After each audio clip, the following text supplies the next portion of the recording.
بسم اللہ الرحمن الرحیم۔ السلام علیکم ورحمۃ اللہ وبرکاتہ۔ عابد رضا چینل کی طرف سے آج میں اپنے دوستوں کو نبی اکرم صلی اللہ علیہ وآلہ وسلم کا ایک بہت ہی پیارا فرمان سناؤں گا۔ اس سے پہلے میں اپنے تمام دوستوں سے گزارش کروں گا کہ اگر آپ نے ابھی تک میرے چینل عابد رضا کو سبسکرائب نہیں کیا تو ضرور کر لیں، اور اس ویڈیو کو آپ نے آگے ضرور شیئر کرنا ہے۔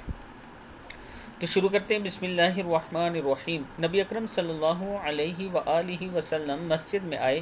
ایک شخص نماز پڑھ رہا تھا اور دعا مانگتے ہوئے وہ اپنی دعا میں یہ کہہ رہا تھا: بسم اللہ الرحمن الرحیم، اللہم لا الہ الا انت المنان بدیع السماوات والارض ذا الجلال والاکرام۔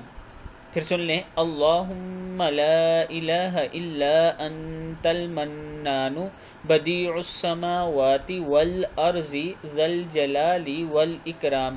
نبی اکرم صلی اللہ علیہ وآلہ وسلم نے فرمایا، کیا تم جانتے ہو اس نے کس چیز سے دعا کی ہے؟ اس نے اللہ سے اس اسم اعظم کے ذریعے دعا کی ہے کہ جب بھی اس کے ذریعے دعا کی جائے اللہ اسے قبول کر لے گا، اور جب بھی اس کے ذریعے کوئی چیز مانگی جائے اسے عطا فرمائی جائے گی۔ ترمذی کی حدیث ہے۔ میں اپنے دوستوں سے گزارش کروں گا کہ اس دعا کو یاد کر لیں، اور جب بھی ہاتھ اٹھائیں ضرور پڑھا کریں۔ ہمیشہ توبہ استغفار کرتے رہا کریں اور اللہ تعالیٰ سے مانگتے رہا کریں۔ اس ویڈیو کو آپ نے آگے زیادہ سے زیادہ شیئر کرنا ہے۔ السلام علیکم ورحمۃ اللہ وبرکاتہ۔